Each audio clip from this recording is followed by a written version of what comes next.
Presta atenção nesse papo. Se liga só. Uma poça d'água aqui no chão.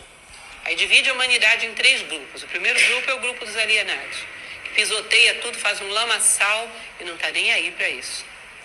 O segundo grupo é o grupo dos bem-intencionados, que vêm aqui, olham isso e dizem, não, alguém tem que fazer alguma coisa. Pega o pano, pega o rodo, limpa tudo, passa detergente, limpou o chão. Resolvi? Não resolveu, porque a goteira continua.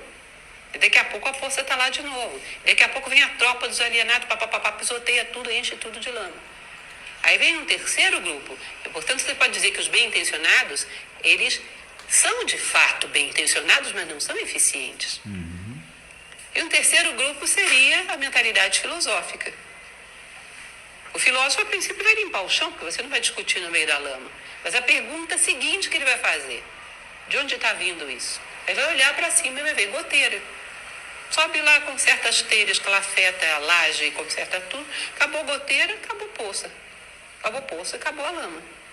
Percebam que esse ato de olhar para cima é muito simbólico. Ok. Só o tolo acredita que as causas da miséria física estão no plano físico. As causas da miséria física sempre estiveram e sempre estarão no plano psicológico, moral e espiritual do homem. É o que eu sempre exemplifico nesse caso. A miséria é falta de bens materiais ou é falta de fraternidade? A fome é falta de alimentos ou falta de honestidade? Você percebe que o que está faltando está lá em cima, no plano mental, no plano emocional, no plano psíquico humano. E as carências que você tem aqui embaixo são meramente poça d'água, mera consequência. E não é mal você secar a poça, mas é condição necessária, mas não é condição suficiente. Que profundidade, hein? Que profundidade.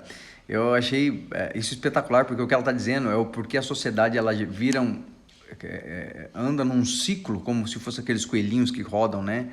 Aquele globo e não saem do lugar.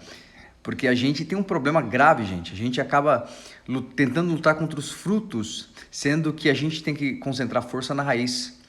Não é investir vigor no resultado, mas é investir vigor no porquê aquilo está chegando daquele jeito, né? Então a gente vê, por exemplo, na política, você vê, por exemplo, nas questões sociais, você vê nas questões de uma forma social, quando eu falo de educação, saúde, etc, etc, nos relacionamentos interpessoais e etc, quando você e eu, por exemplo, a gente vê o resultado e luta com muita força contra o resultado, mas ele continua ali. Ali você vence o fruto, você tira aquele fruto podre. Um dia depois está ele ali de novo. E uma luta incansável e interminável. E ela fala que geralmente hoje a sociedade gira em torno disso porque ela é doutrinada, presta atenção nisso, ela é doutrinada a não buscar a raiz do problema.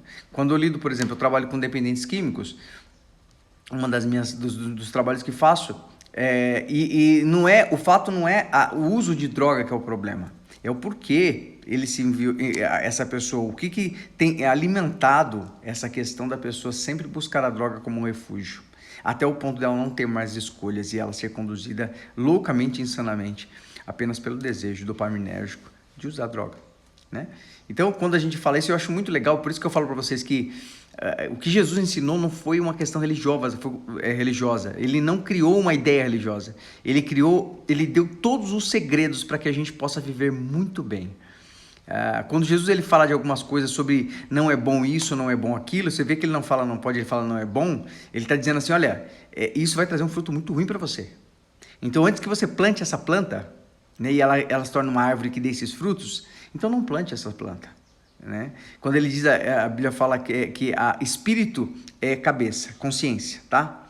Então, quando você vai, Paulo falando para os 1 Coríntios capítulo 2, ele fala sobre isso. Ele fala sobre consciência. Ele fala, mente. Quem conhecerá as profundezas do homem, senão o espírito do homem que nele está? E aí, no final, ele fala, vós tendes a mente de Cristo. Então, ele compara a mente com o espírito. Ou seja, o espírito não é alminha penada. Espírito é o que é produzido aqui. E raiz, ela sempre está na profundeza. Às vezes, você está lutando a vida toda contra o fruto, mas você tem que, na verdade, ir na raiz. Se você não tiver condições, existe alguém que pode, de fato, te levar a essas profundezas para que você possa tirar de uma vez por todas essa árvore que tem dado muitos frutos ruins, né? É por isso que a gente não consegue fazer sozinho, por isso que a gente precisa de Deus, né? Não é vida com a religião, é vida com relacionamento com Deus, né? Claro que religião significa religare, do latim significa religar, né? Então a gente precisa sim ser religado. E essa pessoa que religa é Jesus. Então é muito legal a gente entender isso. A gente vê, por exemplo, na política, né, pessoas, você vê, ela cita 3 tipos de pessoas, né? Ela cita o bom intencionado, ela cita aquele que é imbecil mesmo, que é ali só, né, eufórico, só tem euforia, mas não tem consistência, e aqueles que têm a intenção daquilo, que são aqueles que pensam na causa, né, no porquê isso está acontecendo. E a gente vê, por exemplo, hoje na política, pessoas vendendo seus preciosos votos por um pão com mortadela ou por uma promessa que ele mesmo sabe que nunca vai ser cumprida. Outros gritam, berram e esbravejam porque ele foi contaminado com uma ideia que nem mesmo ele acredita, ele apenas é histérico com relação a isso. O que a gente precisa fazer com relação a tudo? A gente precisa ponderar. Da onde está vindo isso? Qual que é a fonte desse problema?